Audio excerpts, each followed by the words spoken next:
hors champ.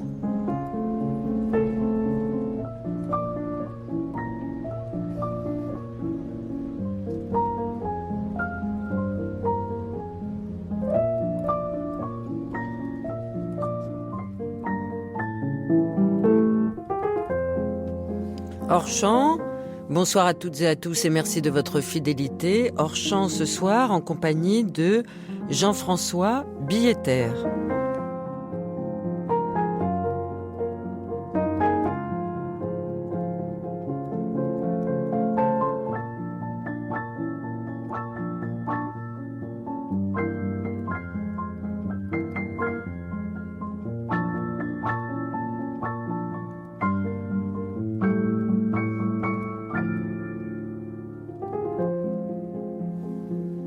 Jean-François Billetter, vous êtes philosophe, vous êtes sinologue, vous êtes calligraphe. Bref, vous avez plusieurs cordes à votre arc. Et je crois que l'expérience de la calligraphie a été fondamentale pour essayer de découvrir votre propre philosophie. Alors, avant d'entrer dans le descriptif de vos ouvrages, je voulais savoir combien avons-nous de corps ? Selon vous? Dans un petit livre qui s'appelle « Un paradigme », j'ai proposé une définition du corps qui est ouverte, qui comporte une dimension d'inconnu, et donc la question du nombre ne se pose pas. Parce qu'il est illimité. Oui, parce qu'il comporte un fond dont surgissent des choses qui nous surprennent. Parfois, elles surgissent au prix d'un effort que nous devons fournir, et l'idée que nous avons plusieurs corps m'est étrangère. Nous n'en avons qu'un seul, mais de celui-là, nous ne prenons pas assez garde et nous ne faisons pas assez attention à ce qu'il est capable de faire. Oui, et vous avez parlé de la calligraphie. Alors, je ne suis pas calligraphe, certainement pas, mais enfin, je maîtrise la technique du pinceau, puis j'ai étudié la calligraphie. Et lorsque j'ai fait l'apprentissage nécessaire, j'étais déjà un adulte et attentif, non pas seulement aux effets que je voulais produire, mais à l'apprentissage lui-même. Et ça a été l'occasion de découvrir à quel point la mise au point d'un geste est quelque chose de fondamental. Et ça a été un point de départ ensuite d'autres réflexions. La mise au point du geste étant un processus d'intégration, c'est ainsi que je l'appelle. Et la réflexion sur les processus d'intégration qui ont lieu au sein de ce que j'appelle le corps, soit spontanément, soit au prix d'un effort, a été ensuite un espèce de sésame, c'est-à-dire que ça a ouvert d'autres voies à la réflexion. Donc au départ, vous vous destiniez à la philosophie classique. À vrai dire, non. Lorsque j'ai fait les études de lettres, j'étais tout à fait hostile à la philosophie. Je ne voulais pas en entendre parler et j'y suis venu tout naturellement en réfléchissant à des problèmes qui se sont posés à propos de la calligraphie, à propos de la langue chinoise, à propos de l'enseignement du chinois que j'ai beaucoup pratiqué. Et au fond, je suis venu à la philosophie en voyant apparaître peu à peu dans ma pratique des problèmes qui exigeaient une réflexion. Et vous dites que je suis philosophe, c'est me faire beaucoup d'honneur. On dit que vous êtes le fondateur du taoïsme philosophique. Oh, je n'ai jamais entendu parler de cette formule-là et elle m'étonne énormément. Parce que vous êtes modeste. Non. Et que vous ne voulez pas être un maître. Ah, mais certains de vos livres, on peut les lire comme des sortes d'expériences personnelles qui vont peut-être modifier notre comportement. C'est-à-dire j'ai moi-même tiré des leçons de mon expérience, de mes apprentissages, et j'ai tenté de communiquer l'essentiel à d'autres dans mes publications, ce qui fait que d'autres, évidemment, peuvent en profiter. Mais disons, la dimension philosophique, elle est venue peu à peu du fait de l'effort que j'ai dû faire pour formuler les choses. Mais évidemment qu'à mesure que je les formulais, je me suis intéressé à d'autres penseurs, et donc je ne suis pas tout à fait innocent. J'ai fini par connaître un peu la philosophie. Comment est venu votre amour de la sinologie ? J'ai fait des lettres à Genève, des lettres donc de littérature française, allemande, italienne. Ensuite, je ne savais pas trop que faire. Je me suis intéressé à toutes sortes de choses. J'ai prospecté, puis le chinois s'est imposé à un moment donné. Et j'ai eu l'occasion de partir pour la Chine. J'ai fait des études à Pékin de 63 à 66. Ce qui m'a évidemment beaucoup marqué. C'est-à-dire qu'à partir de ce moment-là, si vous voulez, ma vie a pris un cours déterminé. Je suis sorti de l'improvisation et du tout à la fois pour me vouer à une seule chose. Et de ces années de Pékin, dans les années 60, j'imagine qu'il ne devait pas y avoir tellement d'étudiants occidentaux là-bas. Qu'avez-vous retenu ? Et est-ce qu'à ce moment-là, votre existence a basculé et vous êtes dit, ça sera mon domaine d'études. Mais voilà, ça s'est présenté comme cela. Puis ensuite, il faut dire aussi qu'ensuite, j'ai eu l'extrême chance, parce que c'était un pari risqué, mais j'ai eu ensuite l'extrême chance, plus tard, de trouver du travail, de pouvoir enseigner. Et donc l'aventure a continué. Elle aurait pu tourner court. Et quant au nombre d'étudiants, alors les étudiants étrangers, j'ai surtout eu des amis français que je m'étais fait à Paris en commençant le chinois au Langzhou. Ils sont arrivés une année après moi à Pékin. Alors nous avons pris tous nos repas pendant 2 ans dans la même cantine. Je me suis fait tout un cercle d'amis parisiens sinologues, ce qui fait que je me sens chez moi ici. Et comment est venue l'idée de rentrer dans l'initiation de la calligraphie? Et la calligraphie, c'est pas simplement un apprentissage pour maîtriser une connaissance, mais c'est aussi de bien autre chose dont il s'agit. Et je crois que ça a été déterminant dans votre itinéraire ensuite de producteur de concepts philosophiques, Jean-François Billetter. Déterminant, c'est peut-être trop dire, c'est un aspect important. Je dirais que quand on apprend le chinois, on apprend à écrire le chinois, on apprend les caractères. Et comme j'avais du goût pour les formes, j'aimais beaucoup dessiner. Et j'ai au fond transféré mon goût du dessin dans l'apprentissage des caractères en soignant beaucoup la forme. Et ça implique une posture du corps. Alors, à partir du moment où vous écrivez au pinceau, oui. Mais vous pouvez très bien apprendre à écrire et à bien écrire avec n'importe quel autre instrument. Et je veux dire que pendant mes études à Pékin, pendant 3 ans, j'ai désespérément essayé de trouver quelqu'un qui m'enseigne la technique du pinceau. Et je n'ai pas trouvé. C'est plus tard, en poursuivant mes études au Japon, que j'ai enfin rencontré un Chinois qui était expert en la matière et qui m'a montré la chose. Parce qu'il faut savoir que le pinceau chinois n'est pas un pinceau comme les nôtres. Il est construit différemment, il s'utilise tout à fait différemment. Et s'il n'y a pas, il n'y a pas de mystère, mais enfin, il y a une technique. C'est comme, je dirais, c'est comme l'archet d'un violon, il faut qu'on vous montre comment on s'en sert. Et une fois qu'on a compris, on développe ensuite sa capacité. Mais il y a au départ une initiation technique dont il ne faut pas faire un mystère du tout, mais qui est nécessaire. Qui prend combien de temps ? C'est quelques heures. Je veux dire, le principe, c'est quelques heures. Ensuite, mais après, la maîtrise. Oui, alors ensuite, l'exercice, c'est autre chose. Alors l'exercice, ça peut être, chez les calligraphes, donc il faut bien distinguer l'apprentissage de la technique du pinceau et puis la calligraphie proprement dite, qui est une pratique, qui est un art. Et alors, le fait que vous maniez le pinceau ne signifie pas encore que vous fassiez la calligraphie. Du tout, il faut bien séparer les choses. Et je ne prétends pas du tout être calligraphe, c'est-à-dire que je n'ai pas atteint un niveau qui permette de m'exprimer moi-même par ce moyen-là. Comme on peut comparer ça avec un interprète qui joue de la musique, il y a un moment où l'interprétation musicale devient un moyen d'expression, où toute la sensibilité de l'interprète passe dans l'interprétation, dans le respect de la partition, bien sûr. Et la pratique du calligraphe ressemble beaucoup à cela. Cela, je ne l'ai jamais atteint, mais je crois assez bien comprendre en quoi cela consiste. Et à quel moment s'opère la décision, dans l'acte même de calligraphier, de prendre la main qui possède le pinceau vers le papier ?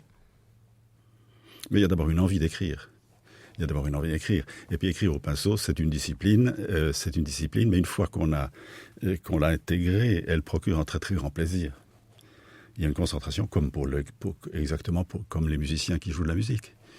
C'est un moment où l'on fait quelque chose de très intense, qui engage toute la personne et qui fait qu'on oublie le monde environnant, mais qui est en même temps un accès à la culture, qui est un moyen extraordinaire de connaissance de ce que les calligraphes ont fait dans le passé, de qui ils ont été. Tout ça joue un rôle. Il y a tout un savoir qui s'y ajoute et qui est une connaissance de l'histoire, au fond.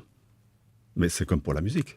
Et une connaissance peut-être de nous-mêmes. Alors bien sûr, oui. Bien sûr, parce qu'à mesure qu'on progresse, on découvre en soi des ressources et c'est un acquis. Mais justement, à lire vos ouvrages, Jean-François Billetter, on a l'impression qu'on est encombré d'acquis et qu'il faut désencombrer un peu tous les clichés qu'on nous ressasse sur nous-mêmes, sur notre propre perception corporelle, sur le rapport au monde, sur l'attention, sur la concentration, sur l'infinité de nos capacités, de nos possibilités. Comment est venu tout ce chemin ? Écoutez, ce chemin est venu en faisant le chemin, tout simplement. Par exemple, vous parlez de désapprendre. Eh bien, lorsque j'enseignais le chinois à la faculté des lettres de Genève et qu'il s'agissait d'initier les étudiants à l'écriture chinoise, je leur disais toujours, vous êtes de jeunes adultes, vous avez l'habitude d'écrire, eh bien, attendez-vous à faire quelque chose de tout à fait nouveau. Votre habitude d'écrire ne va vous servir à rien pour commencer à écrire le chinois parce que le geste est tout à fait différent. Et donc là, il fallait désapprendre. Et lorsque les gens commencent à étudier le chinois sans être prévenus sur ce point, ils s'imaginent qu'ils vont écrire tout de suite le chinois à la même vitesse et selon les mêmes habitudes de la main, et ils échouent nécessairement. Alors, même chose pour la prononciation du chinois et même chose pour tant d'autres choses. Et je dirais, lorsque nous étudions la pensée chinoise, là aussi, il y a deux chantiers liés l'un à l'autre. D'une part, découvrir ce que dit un penseur chinois, mais en même temps, se rendre compte des obstacles qu'on porte en soi et qui nous empêchent de le comprendre. Et je dirais que les deux tâches sont également importantes et également intéressantes aussi. Nous allons écouter la voix de Simon Lès. Simon Lès qui, hélas, a disparu l'été dernier. Simon Lès qui raconte sa découverte de la Chine et le point de départ de ses études chinoises en 1955, lorsqu'il avait 19 ans. C'est une archive des après-midi de France Culture du 10 janvier 1977. Le point de départ de mes études chinoises était en 1955. J'avais 19 ans, j'étais étudiant à l'université, je ne m'occupais nullement de la Chine, je ne savais rien de la Chine, mais je m'occupais d'un journal d'étudiants. Et à ce moment-là, j'ai eu une invitation pour aller en Chine, donc comme membre d'une délégation de la jeunesse et à titre de rédacteur de ce journal d'étudiants. Et j'étais absolument pas prêt à faire ce voyage en Chine. Oui, j'ai lu en hâte quelques bouquins juste avant de partir. Et alors pendant un mois, donc, nous nous sommes promenés en Chine, 10 jeunes types en 55. C'était une très belle époque d'ailleurs, 55, c'était une époque encore où il y avait un immense enthousiasme, il y avait une ferveur, une jeunesse, un sentiment de dynamisme créateur en Chine. Et alors pour moi, c'était un choc absolument bouleversant, ce voyage. Je m'en souviens comme on se souvient d'un film qu'on a vu. C'est une succession d'images très belles, fascinantes, touchantes, exaltantes. Mais ce sont des images à deux dimensions. C'est pas en relief. Justement parce que je faisais ce voyage comme un sourd-muet, je ne savais pas parler la langue. Et j'avais un tel sentiment de frustration à ne pas pouvoir communiquer directement avec les gens. J'avais le sentiment qu'il y avait là un tel foisonnement humain, une telle richesse de choses à découvrir, à connaître, à comprendre, mais que tant que je ne comprendrai pas la langue, je ne passerai pas de l'autre côté, je n'entrerai pas à l'intérieur. Et cette frustration intense au cours d'un mois, jointe à un très grand sentiment d'enthousiasme et d'intérêt et de passion, m'a déterminé donc à apprendre le chinois. Et je ne l'ai certainement jamais regretté depuis. Nous venons d'entendre la voix de Simon Lès. Est-ce qu'il y a une communauté des sinologues, selon vous, Jean-François Billetter? Est-ce que le fait d'apprendre le chinois quand on est un occidental vous emmène dans des chemins très différents des autres? J'ai l'impression que oui. Oui, d'abord, ça me touche beaucoup d'entendre la voix de Simon Lès, de Pierre Rickmans, que j'ai bien connu. Et pour répondre à votre question, plus les années passent, plus je me rends compte que parmi les sinologues, ceux qui ont le plus grand mérite, qui ont véritablement produit des choses importantes, chacun, au fond, s'est formé sa Chine à soi. Et que souvent, entre eux, ils ne forment pas une famille, comme vous dites, mais au contraire, je dirais une communauté d'individus fort différents les uns des autres, d'individus fort différents du point de vue intellectuel. Et du point de vue, au fond, de ce qu'ils ont choisi d'étudier en Chine, parce que le domaine est immense, et on ne fait jamais qu'une petite partie du travail, et on l'a fait selon des choix que l'on prend. Et chez moi, c'est tout à fait clair. Il y a les objets que l'on choisit d'étudier et souvent qui entraînent une grande solitude parce que dans le monde sinologique, il n'y en a pas d'autres qui étudient le même sujet. Donc, quand vous étudiez Chuang-Tzu, vous êtes tout seul à le faire. Qu'est-ce qui vous détermine à l'époque? Parce que c'est un lettré qu'on connaît très peu. Vous avez prononcé des conférences au Collège de France, puis vous avez fait un ouvrage qui est disponible aux éditions Alia, qui s'appelle « Leçons sur Chuang-Tzu ». Oui, ce sont les leçons que j'ai données au Collège de France. Alors, quelle a été votre impulsion de départ? Alors, Chuang-Tzu est un très grand philosophe. C'est aussi quelqu'un qu'on admire beaucoup pour son écriture, pour son imagination. Et quiconque étudie la Chine un peu sérieusement connaît Chuang-Tzu. Mais il est tellement connu et il impressionne tant que très peu de gens ont osé s'y attaquer. Et à un moment donné, je me suis dit, j'y vais, pourquoi reculer? Mais c'est aussi parce que j'avais eu l'occasion de faire des traductions. Un ami philosophe me demandait d'étudier Zhuangzi avec lui. Cela m'intéressait parce qu'il était philosophe. Je me suis mis à traduire et au fond, quelque chose s'est mis en branle qui m'a ensuite mené loin. C'est-à-dire que j'y ai consacré beaucoup de temps et c'est devenu quelque chose d'important pour moi. Alors il y a les leçons sur Zhuangzi, comme vous dites, il y a les études sur Zhuangzi et j'ai d'autres travaux encore en chantier. Je n'en ai pas encore fini avec ce philosophe qui est extraordinaire. Alors je considère que de tous les philosophes chinois que je connais, c'est peut-être celui qui est le plus intéressant pour nous. Il n'est pas central en Chine. Il est une espèce de bloc erratique. Par contre, il révèle des choses. Il a une façon d'observer ce que nous faisons, ce qui se passe, comment les choses se passent en nous, dans notre rapport à la réalité, y compris les difficultés, les apories, les paradoxes, qui sont des phénomènes humains parfaitement universels. Alors il les explique, il les exprime évidemment dans un langage qui est très étonnant, déconcertant pour nous, mais la tâche que je me suis fixée, c'était de montrer justement que par ces moyens qui nous déconcertent, en fait, il fait des observations qui sont du plus haut intérêt pour nous aujourd'hui, maintenant. Par exemple, les processus d'apprentissage, à quoi je consacre la première des leçons. Le fait qu'au début de l'apprentissage, nous soyons désemparés, et que peu à peu, nous nous concentrions sur les points difficiles, qu'à un moment donné, quelque chose s'enclenche et nous porte, et que ce qui a coûté beaucoup d'efforts au début devient naturel, voire inconscient. Voilà un processus qui est très très bien décrit chez lui, et il est intéressant de le voir si extraordinairement bien résumé par lui. D'ailleurs, Lichtenberg, un penseur allemand auquel je me suis intéressé, sur lequel vous avez publié un ouvrage. Voilà, je le cite dans les leçons sur Zhuangzi, et je le cite à propos, à mon avis, parce que Lichtenberg a une forme d'attention à tout ce que nous Donc entre faisons. l'Antiquité chinoise et Lichtenberg, oui. Il y a à la fois une opposition de civilisation, il y a une communion d'esprit des siècles qui les séparent, et pourtant, il y a un même chemin intérieur. Intérieur, oui, il y a une communion d'esprit, il y a une forme de curiosité, un sens de l'observation, et puis un art de dire les choses qui les rapproche. Et donc, ce rapprochement, je l'ai fait depuis longtemps, et puis récemment, un peu pour me divertir, mais aussi parce que Lichtenberg a été mal introduit en France, je me suis dit que je pouvais faire quelque chose de bien en le traduisant à ma façon, d'où le petit livre qui a paru récemment, et qui n'est pas, qui est dans la logique de ce que j'ai fait. Alors, dans la logique de ce que vous faites depuis longtemps, Jean-François Billetter, est-ce qu'il n'y aurait pas l'idée d'une absence de frontalité ?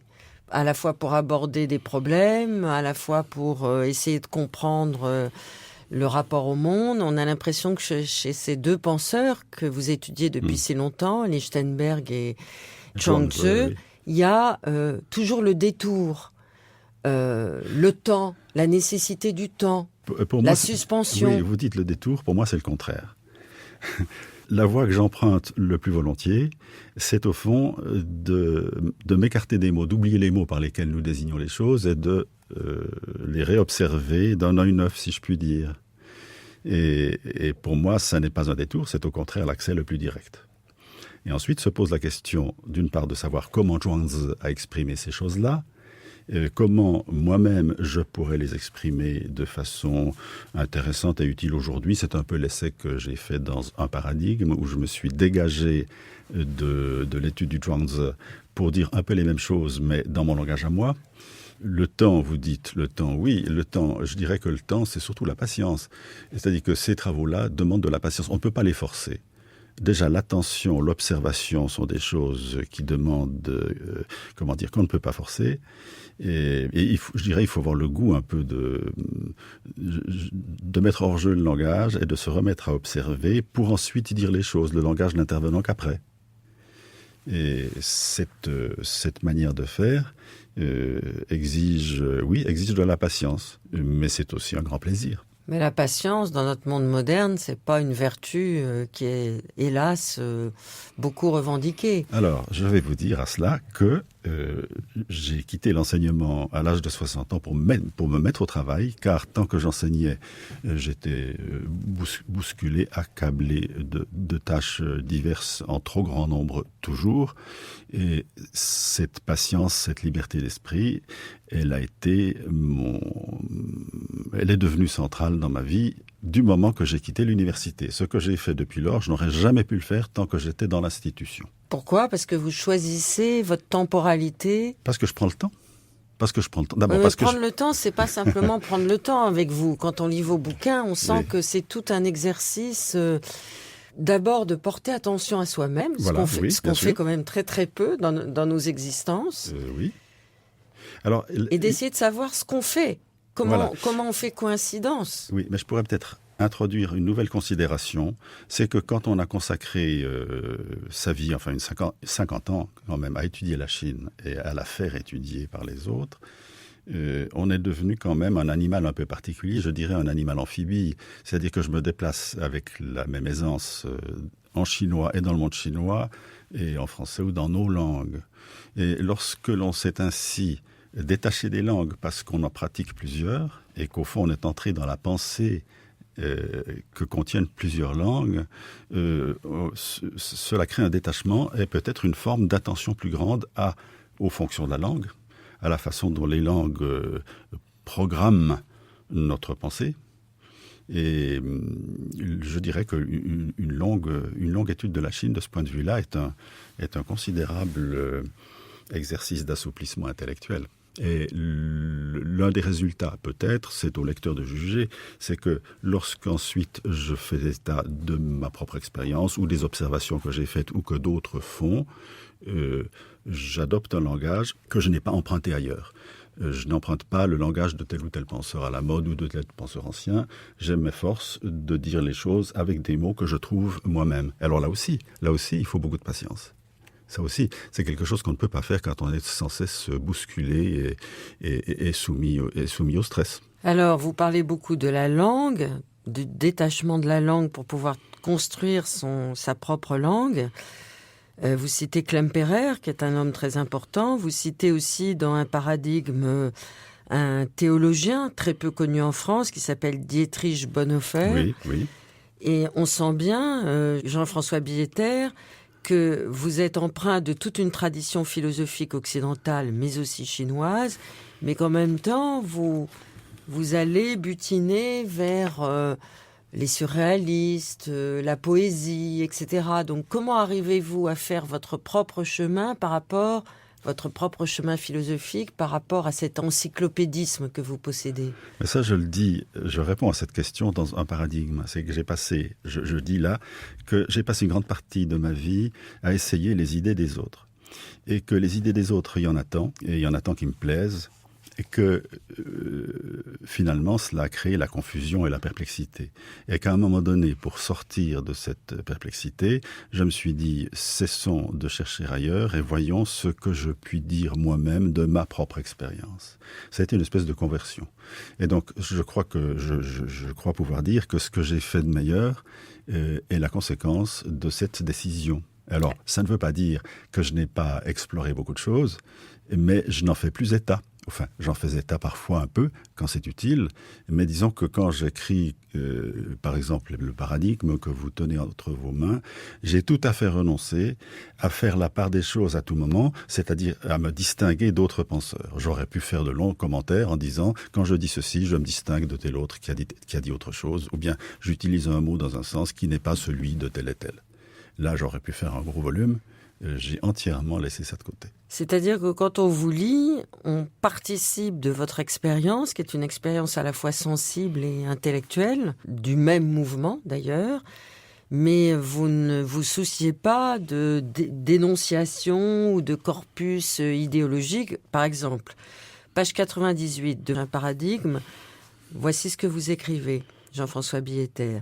Lorsque je suspends le cours de mes occupations quotidiennes et que je tourne mon attention vers ce qui se passe en moi, elle agit sur mon activité. Elle l'isole, la protège et lui permet de mieux s'organiser ou de se réorganiser. Elle l'invite à progresser dans la voie de l'intégration. Mon attention favorise l'essor des processus d'intégration qui attendaient le moment de se développer et d'aller à leur terme. C'est ce qui se produit au café lorsque surgissent mes idées. Ben oui. Encore faut-il avoir la possibilité de Oui. penser, cette absence de pensée qui nous guide vers une sorte de continuité d'action successive. Oui. Je suis un grand lecteur des cahiers de Lichtenberg. Je suis aussi un grand lecteur des cahiers de Paul Valéry. Et Paul Valéry fait exactement ça. Il se lève à 4 heures du matin pour avoir des heures de liberté. Et il disait, de 4 à 6, j'ai été intelligent, donc je puis me permettre d'être idiot pendant le reste de la journée. Et c'est un peu ce que je pratiquais. C'est-à-dire qu'il y a des moments de liberté où il faut ne rien penser et laisser les pensées venir. Et ensuite, si on trouve qu'elles présentent de l'intérêt, de les noter. D'ailleurs, les noter, ça sert aussi à les reprendre ensuite, à créer une continuité dans le temps.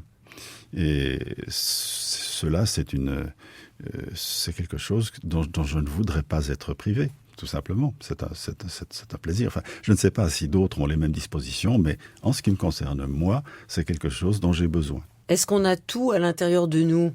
Ben bien sûr, à l'intérieur... Parce que quand on vous lit, on se dit, après tout, on se prend pour moins qu'on est. Nous sommes en relation avec les autres et en relation avec le monde, bien sûr. Et donc, par exemple, je raconte dans le paradigme ce que je fais quand je m'installe à une terrasse de café et que je me mets à regarder. Ou quand vous arrivez dans une ville. Oui, toutes sortes de choses comme ça. Et ça, ce sont des choses que tout le monde fait plus ou moins, en réalité. Mais qu'on n'ose pas faire. Alors vous l'écrivez. Alors oui, voilà, c'est peut-être simplement l'effet de l'attention que j'ai porté à ces phénomènes communs, finalement, qui ont servi peut-être à les mettre en valeur et à rendre d'autres attentifs à cette possibilité, à toutes ces possibilités que nous avons tous. Il n'y a aucun mystère là-dedans. Il n'y a aucun mystère. Et cependant, il y a des choses... C'est la dimension d'inconnu du corps dont nous parlions tout à l'heure. C'est-à-dire qu'il y a des choses qui surgissent en nous et nous ne savons pas comment elles surgissent. Ça aussi, c'est intéressant. Par exemple, je cite un exemple tout simple. Quand vous cherchez un mot, vous arrêtez. Et que faites-vous ? Et quand le mot vient, comment avez-vous fait ? D'où est-il venu ? Comment cela s'est-il passé ? Vous n'en savez rien. C'est ça que j'appelle la dimension inconnue du corps, ou la dimension d'inconnu du corps. Et je crois qu'il est intéressant d'admettre cette idée et d'en jouer, par exemple, quand vous laissez venir un mot qui vous manque momentanément. Je lis d'ailleurs ça à l'expérience de l'hypnose, qui est un mot extrêmement fâcheux, parce qu'il désigne principalement des phénomènes qui sont absolument naturels et permanents. Et donc là aussi, faire la liaison, c'est intéressant. Alors, vous parlez d'hypnose, vous revendiquez cette méthode qui a été adoptée assez tardivement par un monsieur remarquable qui s'appelle François Roustan. Nous allons l'écouter parler de sa venue à l'hypnose. C'était une archive du 9 janvier 2012. Je suis venu à l'hypnose, d'abord parce que j'ai découvert le transfert, et la dimension certainement hypnotique du transfert, dont on ne sort pas facilement. Et puis ensuite, dans la cure même, j'ai écrit un article qui est apparu dans la nouvelle revue de psychanalyse, intitulé « Suggestions au long cours ». Et c'est à ce moment-là, après avoir écrit cet article, que Chertok est venu me voir pour me dire « mais maintenant vous êtes un allié ». Et puis, peu à peu, je me suis initié, pas avec Chertok, avec une Américaine qui était en France à ce moment-là, et qui s'était initiée à Milton Erickson, une grande figure qui m'a marqué profondément, et ensuite aux États-Unis, où j'ai rendu visite à plusieurs reprises à des thérapeutes ou à des médecins qui avaient été formés par Milton Erickson. Nous venons d'entendre François Roustan, donc, qui définissait sa nécessité maintenant de faire de la psychanalyse en passant par l'hypnose. L'hypnose, on le sait, a été une méthode adoptée par Sigmund Freud et qui effectivement aujourd'hui a plutôt mauvaise réputation, alors qu'elle permet peut-être de retrouver des comportements très profonds à l'intérieur de nous. Jean-François Billetter. Oui, j'introduirai un correctif. On ne peut pas dire que Roustan ait fait de la psychanalyse en passant par l'hypnose, mais au contraire qu'il a rejeté la psychanalyse. Il a d'abord fait la psychanalyse et ensuite de l'hypnose, et qui impliquait un rejet de la psychanalyse tout à fait conscient. Ensuite, l'hypnose m'a intéressé à mon tour. D'ailleurs, je dois la découverte à François Roustan. Ce qui m'a surtout intéressé, c'est que j'ai découvert chez Zhuangzi des dialogues qui avait une forte ressemblance avec les dialogues thérapeutiques de Milton Erickson, que Roustan vient de citer. Vous savez qu'Erickson a toujours refusé de faire de la théorie, et quand on lui demandait ce qu'il faisait ou en quoi consistait l'hypnose selon lui, il racontait des anecdotes, ou il racontait des dialogues qu'il a eus avec des malades. C'était sa façon de transmettre ce qu'il avait à transmettre. Et la ressemblance entre certains dialogues d'Erickson et certains dialogues du Zhuangzi était telle que cela m'a mis sur une piste, et sur une double piste. Ça m'a permis de comprendre et d'interpréter ces dialogues. On trouve ça dans les études sur Zhuangzi, mais inversement, de me convaincre, une fois pour toutes, que l'hypnose est un phénomène universel qui fait partie du fonctionnement normal du sujet humain. Et alors, je regrette depuis lors beaucoup que les gens qui s'intéressent à l'hypnose considèrent ça comme une technique thérapeutique, et en parlent dans un jargon qui en général est extrêmement obscur pour le non-initié et inutilement compliqué. Et donc, lorsque j'ai eu l'occasion, j'ai toujours parlé en faveur d'une compréhension nouvelle de l'hypnose comme une voie d'accès à quelque chose qui fait partie du sujet humain. Et donc, je trouve que l'hypnose, au fond, a un intérêt philosophique très très considérable. Et c'est ce que j'ai, à l'occasion, essayé d'exprimer. Parce que ça fait taire toutes nos défenses? Non, on ne peut pas dire ça. Par exemple, je reprends l'exemple de ce que vous faites quand vous cherchez un mot. D'abord, vous vous arrêtez. En général, vous vous arrêtez de bouger. Votre visage perd toute expression. Et vous faites quelque chose dont vous ne savez rien. Et à un moment donné, le mot surgit. Vous le cueillez et vous reprenez le fil de la conversation. Eh bien, ce que vous avez fait de façon tout à fait naturelle et sans savoir contient au fond tout le principe de l'hypnose. L'hypnose sous toutes ses formes n'est pas autre chose que ce que vous venez de faire, c'est-à-dire faire appel à quoi? Alors là, j'ai introduit une notion nouvelle. Faire appel à quoi? Je dis, moi, faire appel au corps, mais le corps étant redéfini comme l'ensemble de notre activité consciente et inconsciente. Mais donc, l'hypnose nécessite d'être deux. Non, est-ce qu'on peut pratiquer l'auto-hypnose? Mais bien sûr. Lorsque quelqu'un souffre psychiquement, gravement, qu'il est angoissé, il a besoin de quelqu'un qui l'accueille, qui le tranquillise d'abord et qui lui inspire confiance et qui ensuite le guide. Ça, c'est la situation thérapeutique. Mais ce qui se passe n'est pas différent fondamentalement de ce que vous faites quand vous cherchez un mot. Simplement, lorsque vous cherchez un mot, vous n'êtes pas angoissé, vous n'avez pas besoin de l'aide de quelqu'un d'autre. Mais le fond de l'affaire elle-même. Et donc j'ai trouvé extraordinairement intéressant de partir de l'hypnose pour me poser des questions de fond sur le fonctionnement du sujet humain, et évidemment que mon intérêt pour la pensée chinoise, là, s'y ajoutait. Parce que lorsqu'on étudie la pensée chinoise, des penseurs chinois, et Zhuangzi en particulier, on sent bien qu'on a affaire à une conception du sujet humain qui est tout à fait différente de la nôtre. Et il m'a semblé à un moment donné que ce que l'on pouvait découvrir par l'hypnose fournissait un accès à la conception du sujet que je trouve chez Zhuangzi. Donc vous voyez que tout est lié. Et j'en reviens à Lichtenberg. Chez Lichtenberg, il y a des intuitions qui vont dans le même sens, qui sont d'un extraordinaire intérêt. Sur le rêve et la veille, sur le sommeil, sur le rôle du sommeil dans notre vie, sur les passages d'une chose à l'autre. Il est extraordinairement curieux et intéressant. Et donc, cela pour vous dire que mes différents intérêts sont tous liés entre eux. Oui, mais on a l'impression, en regardant la succession de vos ouvrages, Jean-François Billetter, que finalement, vous êtes un très grand lettré, un très grand sinologue, un philosophe, mais que petit à petit, vous définissez quand même une sorte de, pas de corpus philosophique, de corpus existentiel peut-être. C'est-à-dire qu'à ma grande... En empruntant peut-être à la phénoménologie? Oui, je m'y suis beaucoup intéressé. D'abord, grand sinologue, ça c'est quelque chose que les autres peuvent dire s'ils estiment que cela doit être dit. Ça n'est certainement pas quelque chose que je dirais ni que je penserais. Mais je veux dire que vos connaissances ne vous servent pas à être lettré, mais à être quelqu'un de plus apaisé. Il y a une incorporation de la connaissance chez vous pour devenir être modifié par la connaissance Oui. personnellement. Mais c'est le résultat, ça n'était pas l'intention, c'est le résultat. C'est dans un autre domaine aussi. J'ai passé beaucoup de temps à l'université à enseigner le chinois, tout simplement, la langue, et j'ai toujours aimé m'occuper des cours d'initiation, ce qui ne va pas de soi pour un professeur, parce que j'estimais que c'était à la fois le plus intéressant et le plus important. Et donc, alors là aussi, ça a été un terrain d'expérimentation.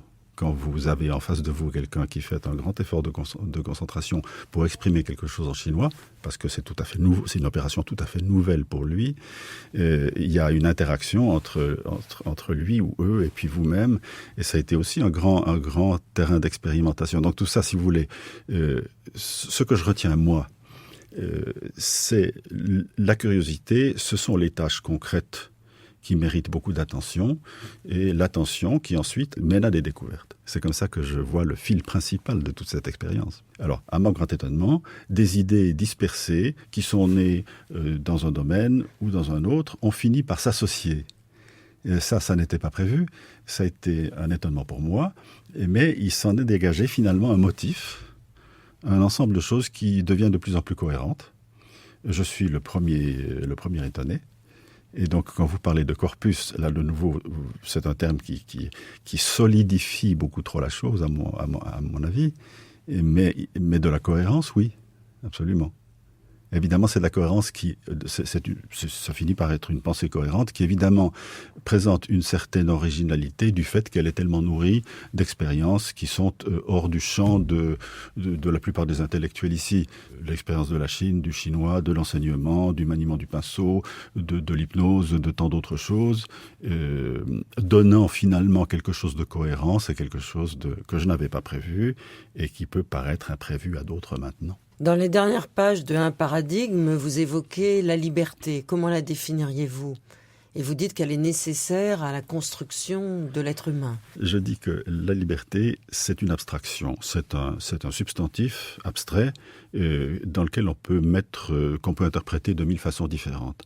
Et que ce que j'observe, j'en reviens à l'observation exacte, c'est que lorsque nous agissons, il y a des moments où nous avons un sentiment de liberté. Voilà quelque chose qui est observable.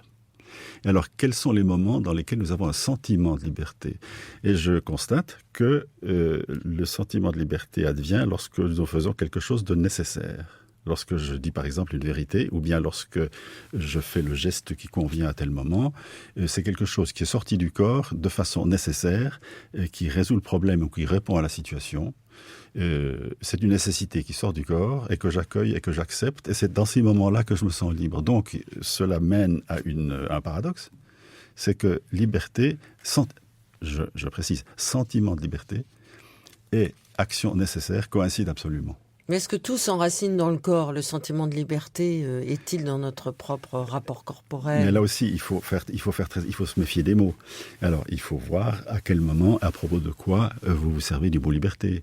Lorsque vous dites liberté en politique, lorsque vous dites que la pensée politique doit avoir pour principal souci d'assurer non seulement les libertés, mais la liberté, c'est une idée qui est centrale chez Hannah Arendt, par exemple. Vous utilisez le mot dans un certain sens, dans un contexte. Il faut voir exactement dans quel contexte vous situez.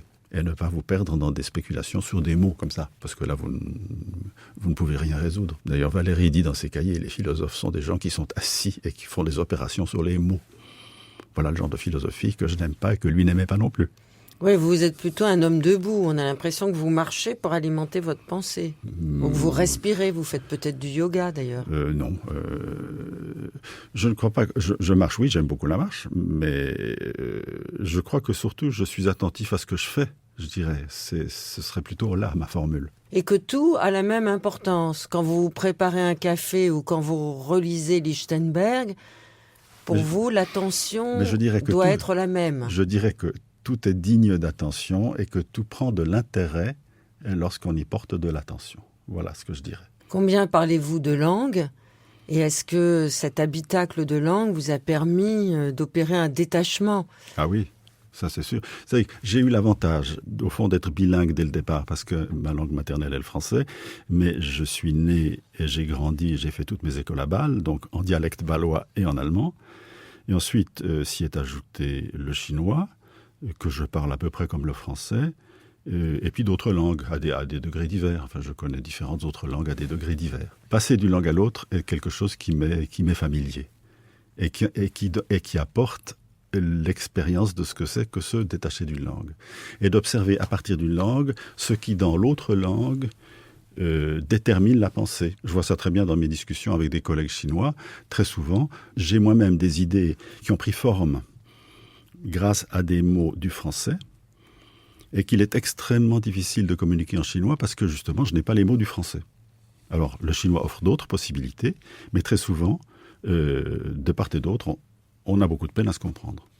Et parfois, pour se comprendre, il faut revenir à la base, c'est-à-dire comment se constitue le sens d'un mot. Voilà une question tout à fait intéressante et qui se pose vraiment quand on a l'habitude, quand on est devenu un animal amphibie, comme je disais tout à l'heure, c'est-à-dire qu'on se meut dans différents milieux, mais qui sont vraiment différents. Avec vous, il faut faire attention aux mots qu'on utilise, puisque dans votre philosophie, en tout cas dans vos ouvrages, Jean-François Billetter, il y a à chaque fois effectivement la suspicion autour des mots qu'on utilise. Ah oui. Et à la fin de votre livre Un paradigme, vous expliquez justement que vous donnez un sens nouveau à certains mots. Et voici ce que vous écrivez. J'ai suivi en cela le précepte formulé par Pascal. Les définitions sont très libres et ne sont jamais sujettes à être contredites, car il n'y a rien de plus permis que de donner à une chose qu'on a clairement désignée un nom tel qu'on voudra.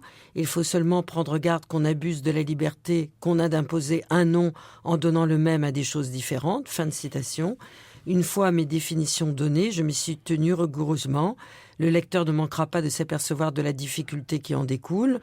Et effectivement, vous prenez un exemple très concret, c'est comme ça d'ailleurs que se termine cet ouvrage, c'est le mot intégration. Quelquefois, vous aimeriez bien trouver des mots qui vous iraient mieux, au fond. C'est-à-dire que le phénomène que je désigne par le terme d'intégration m'a beaucoup intéressé et me paraît central, mais je déplore que le mot intégration soit si dépourvu de poésie. Je mentionne que j'en ai essayé quelques autres, mais que finalement, je me suis rabattu. Voilà. Je me suis rabattu sur synthèse. Intégration. Voilà. Et j'ajoute une chose, c'est que le mot intégration est un peu rébarbatif, mais qu'il a au moins l'avantage de ne pas avoir été utilisé beaucoup par d'autres philosophes, ou même pas du tout. Donc il est vierge en un sens. Ce qui est un avantage, puisque je désigne quelque chose qui n'a pas retenu l'attention jusqu'à maintenant, à mon avis. Ou disons, qu'il a retenu, mais pas sur le plan où je le place dans ce petit ouvrage. Que vous reste-t-il à faire ? Oh, beaucoup de choses. Dans le domaine chinois, et puis dans la suite un peu du paradigme qui ne fait plus référence à la Chine. Je ne manque pas de projets. Et vous rêvez en quelle langue ? Ça dépend. Différentes langues peuvent intervenir dans les rêves. La réponse, me semble-t-il, est que différentes langues apparaissent dans les rêves, comme apparaissent différents souvenirs, différentes personnes que j'ai connues. Il n'y a pas de règle. Est-ce que le temps qui nous reste à vivre sera suffisant pour expérimenter tous les nouveaux chemins que vous nous indiquez ? Alors là, je dirais... Parce que le temps, c'est aussi un des thèmes majeurs de votre travail depuis longtemps. Alors là, je réintroduis mon cher ami Lichtenberg, qui, de ce point de vue-là, donne de très très bons conseils sur la façon d'allonger la vie, et qui dit, par exemple, justement, faire attention à ce qu'on fait, ou bien faire les choses tout de suite, etc. Il donne toutes sortes de conseils malicieux, mais extrêmement avisés, et dit que finalement, il y a deux façons de mesurer la vie. L'une, c'est la façon du calendrier, et l'autre, c'est de se demander ce qu'on en a fait. Et je pense que plus on est capable d'attention, plus on en fait. Merci Jean-François Billetter. Je rappelle que tous vos ouvrages sont publiés aux éditions Alia et que les deux derniers s'intitulent « 3 essais sur la traduction » et Lichtenberg.